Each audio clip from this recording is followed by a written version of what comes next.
everybody. Welcome to Dulcimerica. My name is Bing Futch, and thank you very much for joining me. This is a brand new month looking at how to use a looper pedal for not only practice, but also learning tunes, jamming tunes, and composing your own arrangements.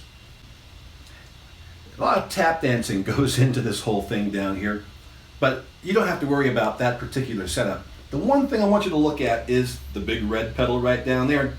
That is the Boss RC30 loop station, and that is my current looper of choice. It's about 250 bucks. You can find it used on eBay for around $200, and I've had it for a good long time. It is a solid piece of gear. It's a little bit more advanced, and it has a lot of bells and whistles that I still don't even use. So beginners may not want to get into that. You may want to start off with something like the RC5, which you can get for about 120 bucks. Has one pedal and a very, very small series of functions that you can use. But I find this one easier to use on the fly because it has the two pedals and you can use them in combination with each other. So let's go ahead and take a look at some of the basic things you should know when you start looping. And this is going to be a beginner level episode. So if you're just getting into looping or just really are curious about it, this is a good place to start, and then follow us through the rest of the month as we get a little deeper into this whole craze. And it really is a craze right now. If you go on YouTube and look up looping, you'll find that there are looping festivals and competitions and people doing incredible things. And you know, why loop? Because it makes you a lot bigger than just one person. It turns one person into an ensemble, and it turns an ensemble into an orchestra, and it's a wonderful thing. And when you're done, you just hit clear and it all goes away. And all those people, you don't have to feed them or put them up for the evening. You just start over again. Anyway, so let's take a look at the very, very basics of looping, starting with what I've got down here. Now you can go ahead and record things without using any sort of click track, which is what I like to use. You can always vanish that click track if you don't want it. But right now I'm going to take the track out. Now all I have to do is hit this left pedal. It'll start recording. And when I'm done recording with whatever I'm going to record, then I hit the pedal again, and that sets the length of the loop, however many measures that is. Then it's going to go and play that in a loop over and over again, hence the name looper. And then I can play stuff over the top. Either I can just play over the top and solo, or I can record some more parts and stack these layers of performances and then play over the top. So you'll notice me coming down here and toggling back and forth between recording and then playback, recording and playback. So why not? Let's do the Mountain Dulcimer National Anthem, Bile Dem Cabbage down. And the tempo I'm thinking in my head will be something kind of like dee dee dum dee bum bum 1, 2, 3, 4.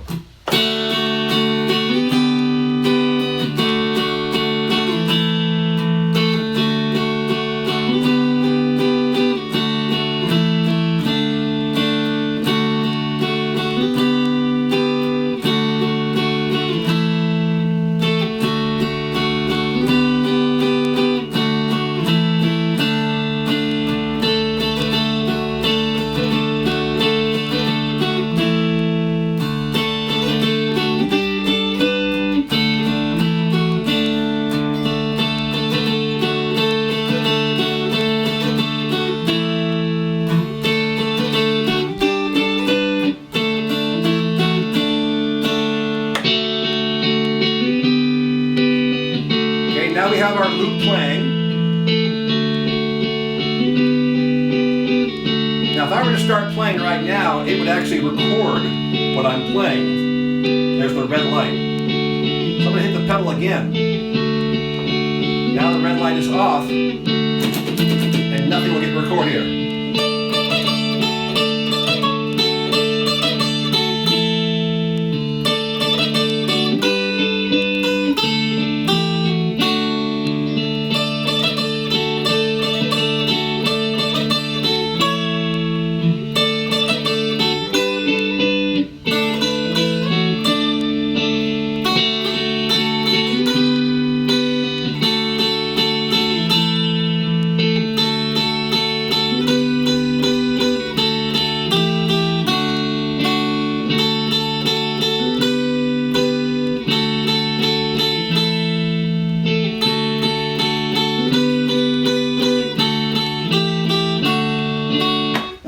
pedal and stop everything. So I'm kind of messing around over the top while I've got my basic Bile Dem Cabbage A and B part hanging out in the background. I can start that up whenever I want to.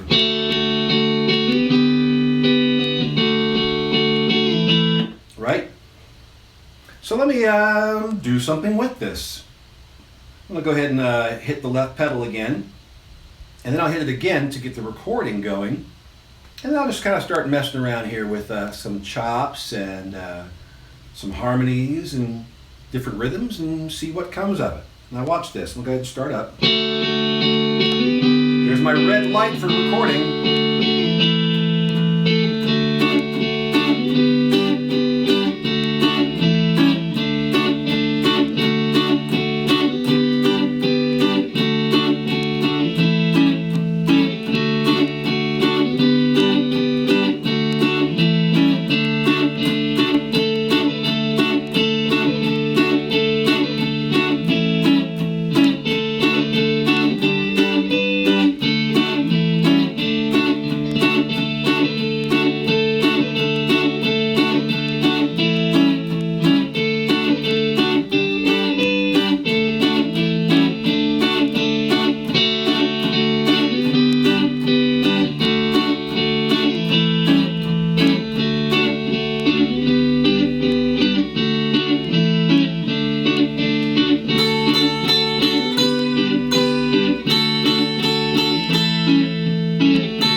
Tempo's a little bit slower in the beginning and then it picks up speed, which is why I like to use at least the click track to get things going. But before I go any further with this, I want to show you something that's a great feature when you're doing this looping. Let's say you do something and it's not up to snuff. You can get rid of it by holding down the left pedal and it'll go away. So I'm going to create something that's just really not very musical at all. And then I'm going to remove it when I come back around again. So here we go.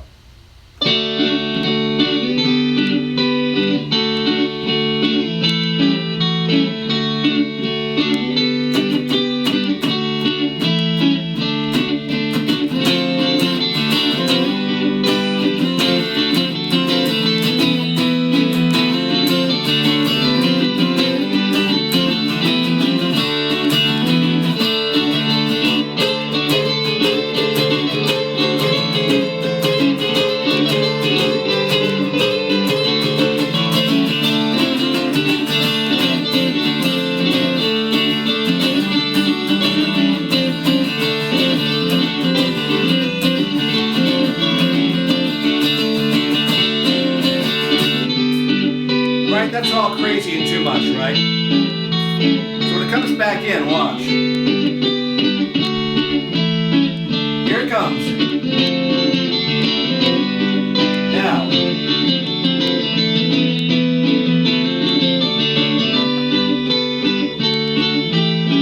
And it's gone. So if you've got something you've been doing and you're like, oh, lordy no, that's got to go. Long press on the pedal, and that is an undo function. Now let's see, artistically you want to bring it back in for whatever reason, then you long hold again and it will actually undo the redo, or redo the undo rather, and bring it back. So that's one of the things I like about the RC30 is that it gives you a lot of flexibility in taking parts out, bringing parts back in. But any looper pedal probably will give you at least the ability to do that. But you don't have to take it that intensely. You don't have to create that many tracks. You really can keep it very, very simple. Let me go ahead and erase all that. I'm hitting both pedals at the same time, and that clears that particular memory. So let's say you're working on a piece of music that actually does have two parts, and you really want to do it, but you don't have anybody to practice with, and that is where this would come into play. Play the first part, and then come around and play the second part. So let me do that, and let me go ahead and show this to you by way of using the click track, because as I mentioned, unless you have perfect timing, which I do not, this will help keep you on track. So the first thing is the RC30 has 9 presets that range from very, very simple hi-hat to full-on kick, drum, and snare, to some dance tracks, to a 6/8 piece and a 6/8 snippet. And these will kind of go along in the background of your music and give you the feel you're looking for. And you can set the tempo using the right pedal. So I can speed this up, or I can slow it way down. And it measures the press between two, pushing on the pedal twice. So if I go twice quickly, then it's going to measure the tempo of those two pushes on the pedal to create my tempo. Same thing coming back down. It's not enough to hit it just once, you must hit it twice in order to start that. So if you're tapping your feet and you want to get the groove, you can tap your feet and then progressively slow down your tapping, or speed up your tapping to get to the tempo you're looking for.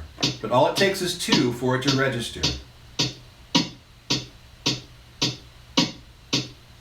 So let's say I'm working on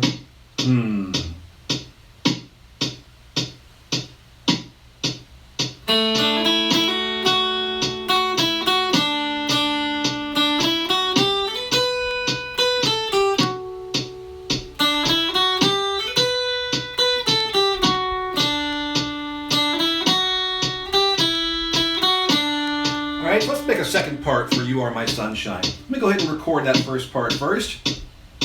1, 2, 3. I need my pickup notes. I'll play the pickup notes and then I'll bring this in with my foot.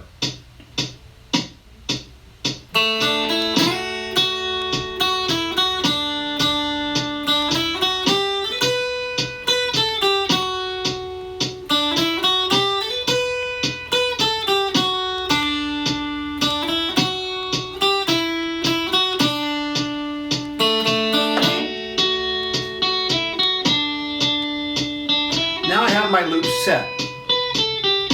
I can play now and record, or I can mess around over the top. So I'm going to do this. Turning off record. Let's see what I'm going to do first.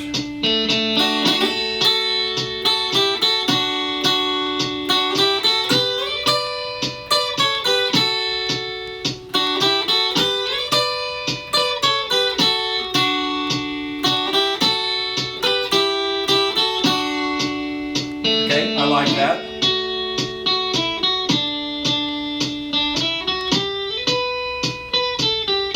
So now I'm going to go ahead and I'm going to hit the record button and come back around and lay in my second part.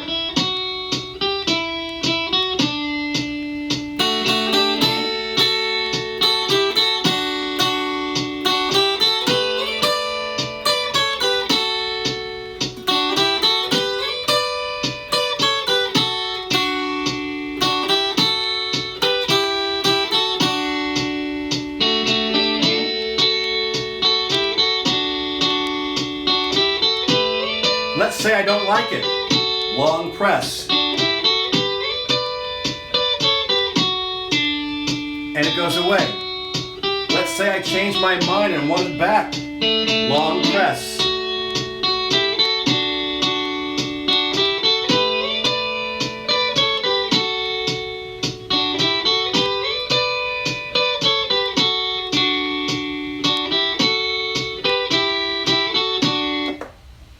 So there I got two parts. Now let's say that I don't even know that there's a second part, but I want to create a second part. So I go ahead and play my music, and then I develop a harmony and something else to go along with it. Now let's add some other parts to this. So let me go ahead and start this up again. I'm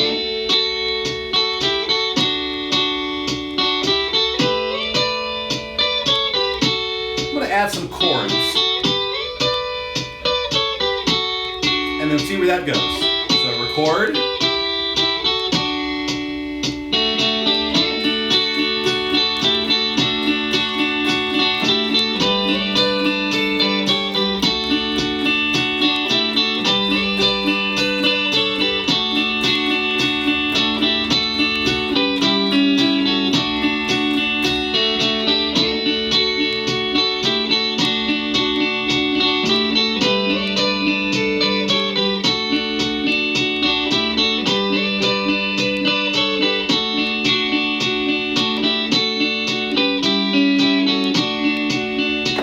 Time I chose to go with just kind of an arpeggio through the chords as opposed to the chop with the chords, and make it a not as forceful a movement going forward, but pretty nonetheless. That's one idea right there on how you can use the looper pedal to sort of get an idea of what can be done musically with a piece of music, whether it be adding a harmony or a second part, adding rhythm, and just whatever you like. It's a great way of feeling a tune out before you get to the jam, for example, and seeing how many different ways you can spin it before doing whatever else you like with it, basically. I love this for learning pieces. I love this for practicing and rehearsal, and I really love this for writing. Taking an idea, taking some chord progressions, putting it on the looper pedal, playing those chord progressions over and over again, and then messing around with melody. Let's try that. Let me go ahead and clear this out. And I'm going to play some basic chords, 1, 4, 5, 6. We talked about that not too long ago. The most popular chords in the diatonic key would be the 1, 4, 5 chords, your three major chords, and then the sixth chord is going to be your minor 6. In the key of D major, that's going to be D, G, A, and B minor. So let me go ahead and move D, G, A, and B minor around a little bit, and then I'll come back around and I'll kind of mess around with some melody and see what happens. We're all nice and clear here. Let me go ahead and set my tempo, and then I'm going to change the percussion and show you how that works. So.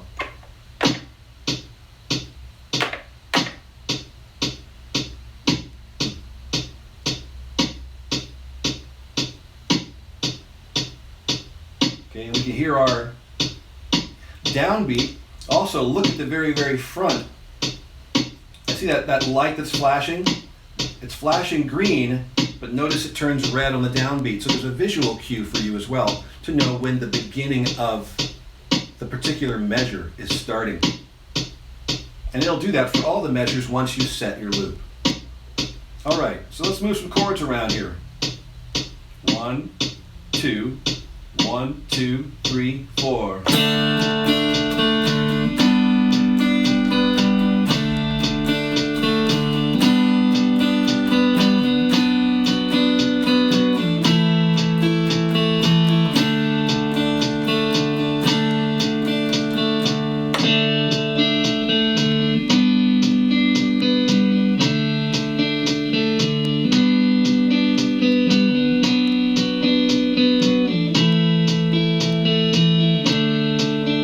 Let's see what I got here.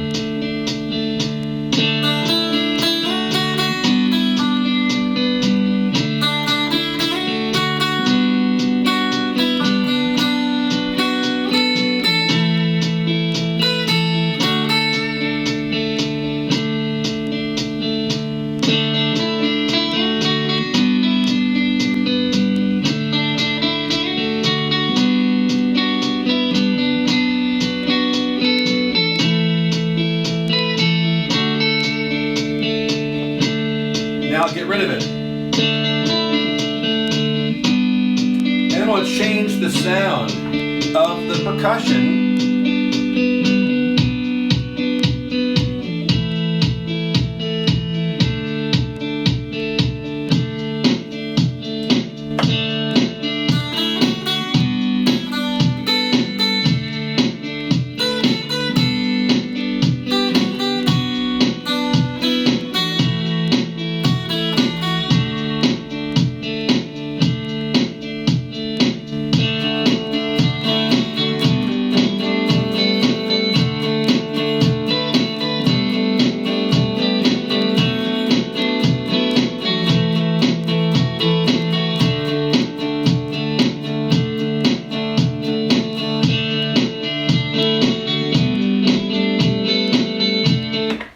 forth and so on. Again, right down the musical rabbit hole, you'll find yourself hanging out with your looper pedal an awful lot once you start playing around with it. And this is its basic function. Record something, plays back that something, you stack performances over the top of that, erase, put it back in, restart, try some different sounds. It really is a great way to sort of test your work and what you know. And it's a lot of fun, and they may never see you again, the rest of your family, when you disappear into your rehearsal space with your instrument and your looper. You just may never come out again because it is a very engaging bit of fun. So I'll be doing a lot of things here with the looper over this year, and through the rest of the month, I'll be going, of course, with the intermediate and advanced levels to show you other things that you can do, especially when it comes down to performing these pieces, not just working with them and practicing, but actually taking it out into the jam or onto the stage. There's a lot of stuff involved, and I ain't gonna lie to you, it can get complicated. So we will get complicated later on in the month. But until then, think about picking up a looper pedal. Drop me a line at bingfutch@yahoo.com if you have any questions, and we will see you next week with the intermediates, and we'll take it a step further. See you soon.